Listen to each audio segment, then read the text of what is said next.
Madhya Pradesh cabinet की साल 2025 में पहली बैठक हुई है। बैठक में मुख्यमंत्री डॉक्टर मोहन यादव की अध्यक्षता में कई महत्वपूर्ण फैसले लिए गए हैं। कैबिनेट ने स्वामी विवेकानंद जी की जयंती पर स्वामी विवेकानंद युवा शक्ति मिशन की शुरुआत करने की घोषणा की है। सीएम ने कहा कि आर्थिक रूप से कमजोर वर्ग के युवाओं को निःशुल्क कोचिंग की सुविधा दी जाएगी। गोंडा के कर्नलगंज कस्बे में गड्ढा मुक्त सड़क के दावे को गड्ढा युक्त सड़कें आईना दिखा रही हैं। यहां सरकार के गड्ढा मुक्त सड़क के दावे हवाई साबित हो रहे हैं। सड़क में गड्ढा या गड्ढे में सड़क है, यह कह पाना मुश्किल है। लोगों को यह सवाल पूछने के लिए मजबूर करती है कि क्या यही है प्रदेश सरकार की गड्ढा मुक्त सड़कें। सर्दी के मौसम में किसानों का धरना प्रदर्शन शुरू हो गया है। भारतीय किसान यूनियन टिकैत के आह्वान पर किसानों ने जिलाधिकारी कार्यालय पर धरना प्रदर्शन शुरू किया है। शंभू बॉर्डर पर चल रहे किसान आंदोलन के समर्थन में मुरादाबाद में भी धरना शुरू हुआ है। संगठन के द्वारा किसानों की मांगों को लेकर जिलाधिकारी को ज्ञापन भी सौंपा गया है। रायबरेली से लापता हुए कबाड़ी का शव पुलिस ने टौंजा थाने इलाके से बरामद किया है। दोस्त उसे घूमने के बहाने लखनऊ लेकर गए थे, फिर परिजनों ने फिरौती मांगी। परिजन फिरौती लेकर पहुंचे तो पैसा लेकर अपहरणकर्ता फरार हो गए। पहचाने जाने के डर से दोस्तों ने कबाड़ी की हत्या कर दी। पुलिस ने अपहरणकर्ताओं को गिरफ्तार कर लिया है। बलिया जिले के बांसडीह कोतवाली क्षेत्र में एक अनोखा मामला सामने आया है, जहां एक महिला अलीगढ़ से अपने पति को ढूंढते ढूंढते सेंट्रल बैंक ऑफ इंडिया की शाखा कैथोवली पहुंची है। जैसे ही पत्नी बैंक में पहुंची तो वहां काम कर रहे बैंक मैनेजर पति ने उसे देखकर बैंक से फरार हो गया। पीड़ित पत्नी ने बताया कि उनका रिश्ता 10 से 12 वर्षों से चल रहा था और 2023 में दोनों ने शादी की थी। सरगुजा जिले में लोगों को यातायात के प्रति जागरूक करने राष्ट्रीय सड़क सुरक्षा माह की शुरुआत की गई है। अंबिकापुर विधायक एसपी युवा आयोग के अध्यक्ष सहित आम जन शामिल हुए हैं और जन जागरूकता रथ को हरी झंडी दिखाकर रवाना किया गया है। सरगुजा जिले में इस बार 36वां राष्ट्रीय सड़क सुरक्षा माह मनाया गया है।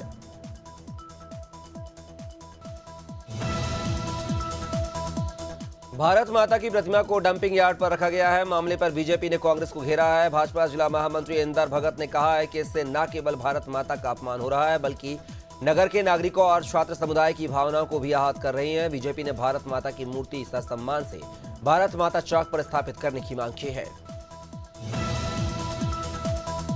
अशोकनगर में अंकित नरवरिया हत्याकांड की आग थमने का नाम नहीं ले रही है। आज सर्व समाज ने रैली निकालकर प्रदर्शन करते हुए कलेक्ट्रेट पहुंचकर कलेक्ट्रेट के बाहर उग्र प्रदर्शन कर पुलिस को चूड़ियां दिखाई। साथ ही एसपी को ज्ञापन सौंपकर अंकित हत्याकांड की निष्पक्ष जांच की मांग की है।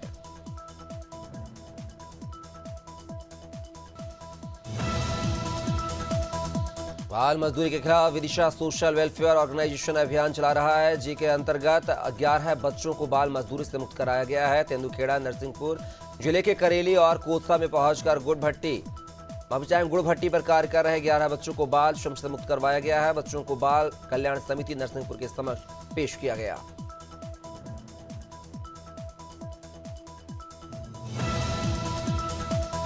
सागर में किन्नरों ने एसपी कार्यालय पहुंचकर ज्ञापन सौंपा है। उनका आरोप है कि बाहर के 2 किन्नर जान से मारने की धमकी दे रहे हैं, रास्ते में रोकते हैं और धमकाते हैं, जिससे सभी किन्नर डरे हुए हैं और जान को खतरा बना हुआ है। डर की वजह से पिछले 3 दिनों से किन्नर घर से बाहर नहीं निकल रहे हैं। किन्नरों ने एसपी के नाम ज्ञापन भी सौंपा है।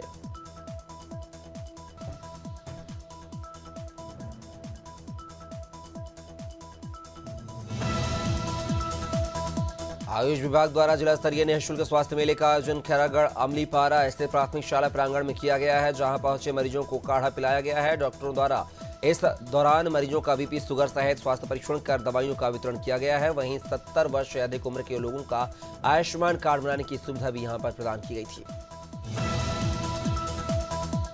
इंदौर पुलिस कंट्रोल रूम में इस मंगलवार आयोजित हुई जनसुनवाई में शिकायत लेकर पहुंचने वाले पीड़ितों की संख्या ज्यादा नजर आई है। शिकायत लेकर आए सभी शिकायतकर्ताओं को पुलिस कमिश्नर ने खुद पीड़ितों के पास पहुंचकर खड़े खड़े उनकी पीड़ा को सुना और संबंधित अधिकारियों को शिकायत आवेदन की जांच कर निष्पक्ष कार्रवाई की मांग की है।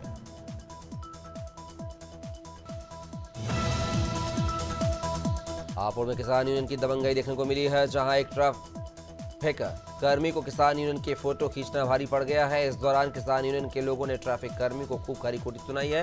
बीच सड़क पर ट्रैफिक कर्मी व किसान यूनियन के कार्यकर्ताओं के बीच जमकर नोकझोंक हुई है।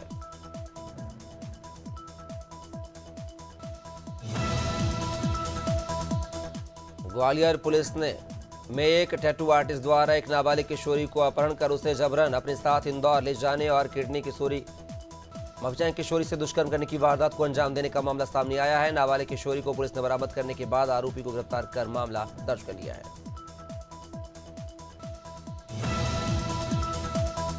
मथुरा के थाना गोवर्धन इलाके में अड़िक चौकी में उस समय अफरा तफरी मच गई जब युवक की पिटाई के दौरान मौत हो गई। गुस्साए परिजनों ने एसएसपी आवास पर शव रखकर प्रदर्शन किया है।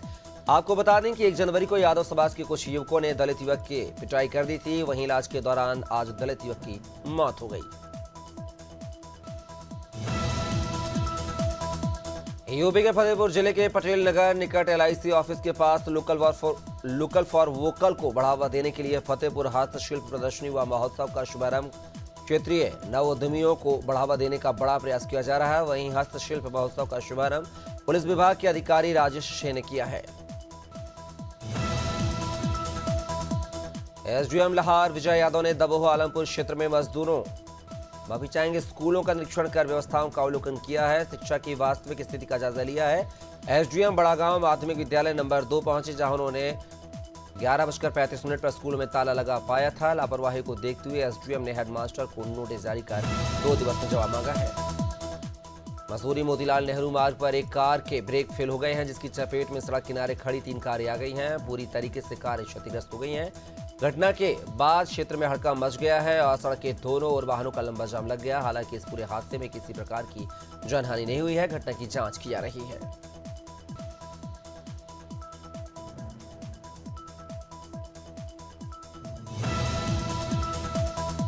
उत्तराखंड विधिक सेवा प्राधिकरण नैनीताल और जिला न्यायाधीश देहरादून के दिशा निर्देश में साइबर सुरक्षा अभियान के तहत जागरूकता अभियान शुरू किया गया है। जागरूकता अभियान अगले 3 दिनों तक चलाया जाएगा। इस अभियान के तहत पूरे जिले में शिविर, नुक्कड़ नाटक, प्रभात फेरी और जागरूकता रैलियां निकाली जाएंगी।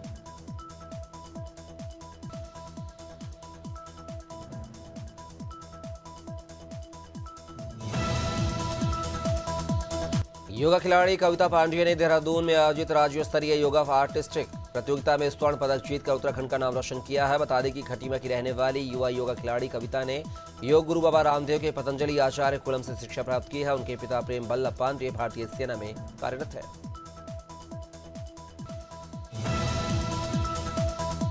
मध्य प्रदेश सरकार ने भगवान श्री राम की तपोभूमि चित्रकूट को एक वैश्विक धार्मिक और पर्यटन स्थल बनाने का प्लान तैयार किया है। रामायण काल से जुड़े स्थलों और नगर में आधुनिक परिवहन सेवाएं विकसित करने के लिए 750 करोड़ रुपए खर्च होंगे। इसके लिए डीपीआर बनकर तैयार है।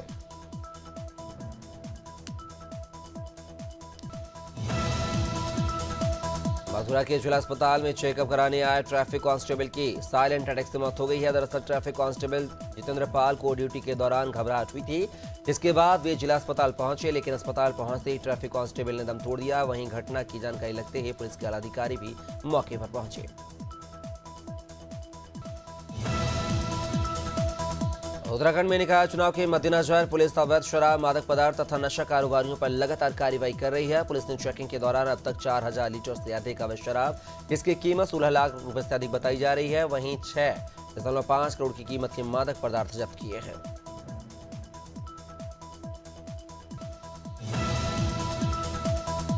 लोरमी विधानसभा क्षेत्र के ग्राम पंचायत बोड़तरा कला में प्राथमिक शाला के बच्चे इन दिनों सड़क किनारे बैठकर पढ़ाई करने के लिए मजबूर हैं। यह स्थिति तब उत्पन्न हुई जब दूसरे गांव के एक व्यक्ति ने स्कूल जाने वाले रास्ते पर दीवार खड़ी कर दी है। उस पर जमीन बेचने का बोर्ड भी लगा दिया है। वहीं स्कूल प्रधान पाठक ने मामले की शिकायत वरिष्ठ अधिकारियों और जिला शिक्षा अधिकारी से की है।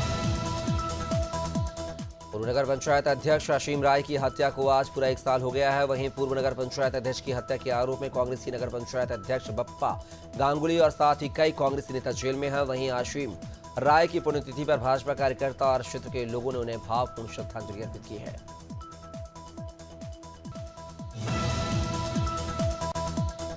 लाहौर के दबोह थाना प्रभारी राजेश वर्मा को दुष्कर्म के मामले में 5 माह से फरार एक आरोपी को पकड़ने में सफलता प्राप्त हुई है। ज्ञात रहे कि दिनांक 7/8/2024 को फरियादी ने थाना दबोह पर आकर नाबालिग बच्ची के गुम होने की रिपोर्ट लिखवाई थी। मुरावली पुल के पास दबोह लाहौर रोड से आरोपी भगत सिंह पर गिरफ्तार किया पुलिस ने।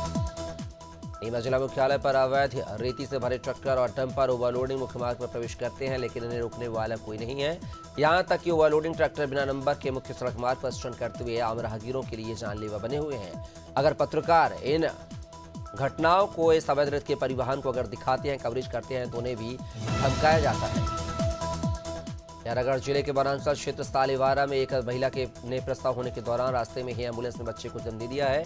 पूरी घटना 6 से 7 जनवरी की मध्यरात्रि की बताई जा रही है। प्रसव के बाद जच्चा बच्चा दोनों अस्पताल में सुरक्षित हैं।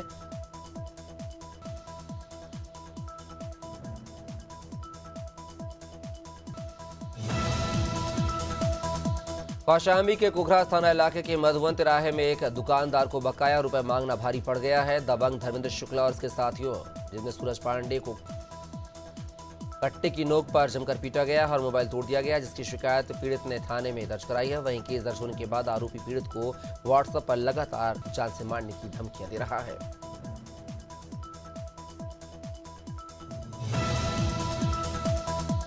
ईडवाना जिले के लाडनू बस स्टैंड पर एक 70 वर्षीय महिला तारा देवी पति नथुराम को रोडवेज बस ने लापरवाही के चलते हुए टक्कर मार दी है, जिसकी वजह से महिला गंभीर रूप से घायल हो गई थी, जिसे सरकारी अस्पताल ले जाया गया है, जहां पर डॉक्टर ने उसे मृत घोषित कर दिया। वहीं घटना की जानकारी मिलते ही पुलिस मौके पर पहुंची और पंचनामा की कार्रवाई उपरांत जांच में जुट गई।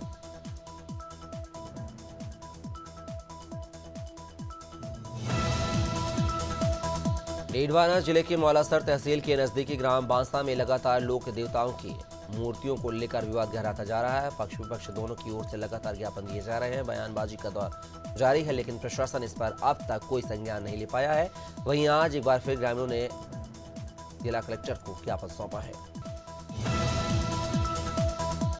ईडवाना कुमारचंद जिला कलेक्टर को सिवाग्राम में लगी हुई एएनएम परमजीत कौर को पुनः बहाली करने की मांग को लेकर अखिल राजस्थान राज्य संयुक्त कर्मचारी महासंघ के द्वारा एक ज्ञापन मुख्यमंत्री के नाम सौंपा गया है। बता दें कि 4 युवक नशे में आए थे और एएनएम को डिलीवरी के बहाने ले जाने के लिए बोल रहे थे, लेकिन एएनएम ने कहा कि एक महिला को साथ लेकर आइए तब वो जाएंगी।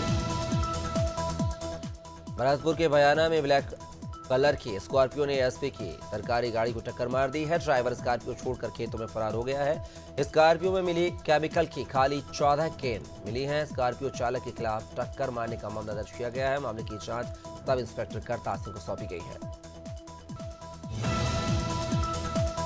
उत्तराखंड विधिक सेवा प्राधिकरण नैनीताल और जिला न्यायाधीश देहरादून के दिशा निर्देश में साइबर सुरक्षा अभियान के तहत जागरूकता अभियान शुरू किया गया है। जागरूकता अभियान अगले 3 दिनों तक शहरी, ग्रामीण और दूरस्थ इलाकों में चलाया जाएगा। इस अभियान के तहत पूरे जिले में शिविर, नुक्कड़ नाटक, प्रभात फेरी और जागरूकता रैलियां निकाली जाएंगी।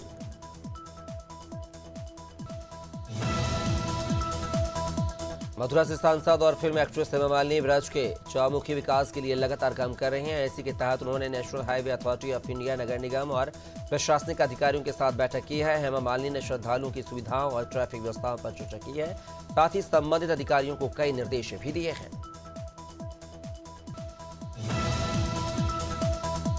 वाइड्रेट, फ्यूचर ट्रैक लिमिटेड और कैपिटल इंफ्रा ट्रस्ट इनोवेट के आईपीओ आज ओपन हो गए हैं। निवेशक इस इश्यू के लिए 9 जनवरी तक बिडिंग कर सकते हैं। 14 जनवरी को दोनों कंपनियों के शेयर बॉम्बे स्टॉक एक्सचेंज और नेशनल स्टॉक एक्सचेंज पर लिस्ट होंगे।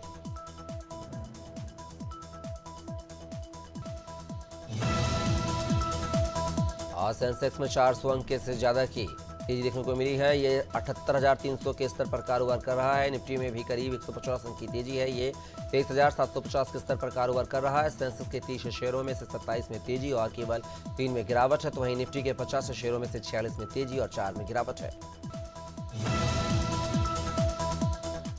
रायपुर में लीजेंड्स 90 क्रिकेट लीग का आयोजन आगामी 8 से 18 फरवरी 2025 तक शहीद वीर नारायण सिंह अंतर्राष्ट्रीय क्रिकेट स्टेडियम में होगा। इस लीग में Chris Gayle, David Warner, Harbhajan Singh, Yuvraj Singh, Suresh Raina जैसे कई दिग्गज खिलाड़ी शामिल हैं। इसके साथ ही लीग में बॉलीवुड और हॉलीवुड के सितारे भी अपनी चमक बिखेरेंगे।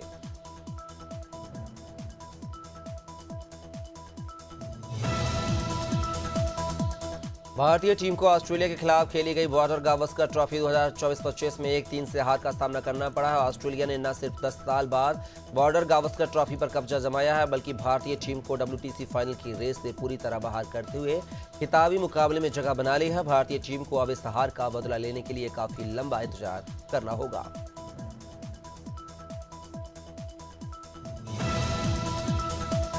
एक्टर अक्षय कुमार की अपकमिंग फिल्म स्काई फोर्स का मोशन पोस्टर जारी कर दिया गया है। ये फिल्म गणतंत्र दिवस के 2 दिन पहले रिलीज होने के लिए तैयार है। यह फिल्म भारत के पहले और सबसे घातक हवाई हमलों की कहानी दिखाएगी, जो कि 1965 के भारत पाकिस्तान युद्ध के दौरान पाकिस्तान के सरगोधा एयरबेस पर जवाबी हमले पर केंद्रित है।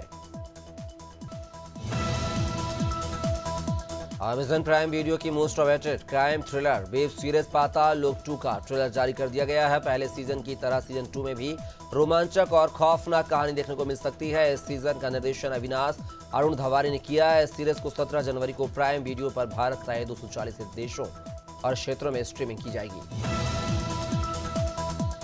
मध्य प्रदेश में कड़ाके की ठंड का दौर फिर शुरू हो गया है। मौसम विभाग के मुताबिक आज यानी कि 7 जनवरी से दिन रात के तापमान में 2 से 3 डिग्री सेल्सियस की गिरावट होगी। शीतलहर भी चल सकती है। 2 दिन तक ग्वालियर, चंबल और रीवा संभाग में घना कोहरा रहेगा। 12 जनवरी से कुछ जिलों में हल्की बारिश होने का भी अनुमान है।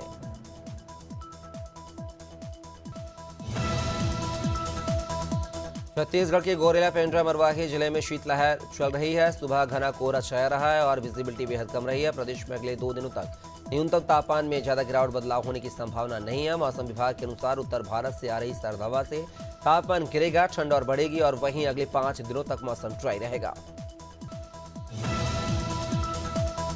यूपी में कड़ाके की ठंड का दौर जारी है। मंगलवार को 51 जिलों में कोहरा छाया रहा है। वाराणसी समेत कई जिलों में विजिबिलिटी 50 मीटर तक पहुंच गई है। ठंड के चलते प्रदेश में पिछले 24 घंटे में 10 की जान गई है। 48 घंटे में मौत का आंकड़ा 25 है। कोहरे के चलते वाराणसी में 13 जबकि लखनऊ में 10 फ्लाइट्स देरी से आई हैं। वहीं ट्रेनों पर भी कोहरे का असर देखने को मिला है।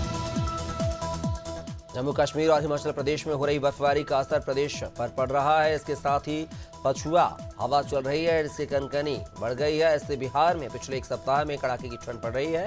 मौसम विज्ञान केंद्र ने आज कटिहार, पूर्णिया समेत 20 जिलों में शीतलहर का अलर्ट जारी किया है।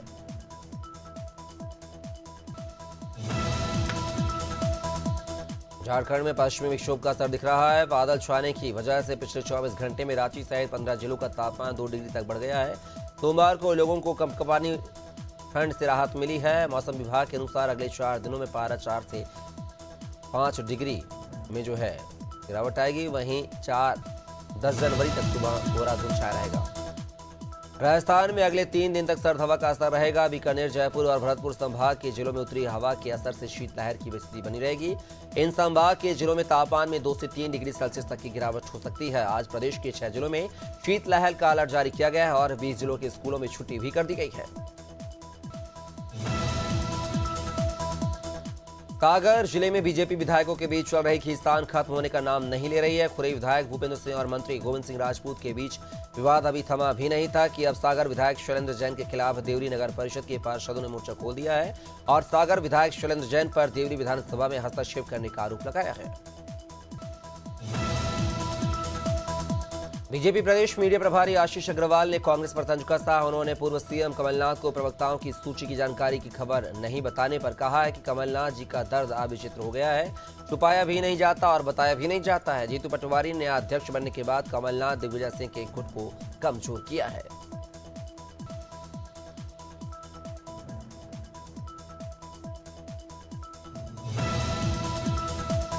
मंदसौर की नई आबादी थाना पुलिस ने एक ट्रक से 52 पीटी अवैध अंग्रेजी शराब के साथ ट्रक चालक को गिरफ्तार किया है। जब्त शराब की कीमत करीब 20 लाख रुपए की गई है। आरोपी ट्रक में स्कीम बनाकर अवैध शराब हरियाणा से गुजरात लेकर जा रहा था, जिसकी सूचना पुलिस को मिली थी। पुलिस ने नालचा माता चौराहे पर नाकाबंदी कर ट्रक को पकड़ लिया।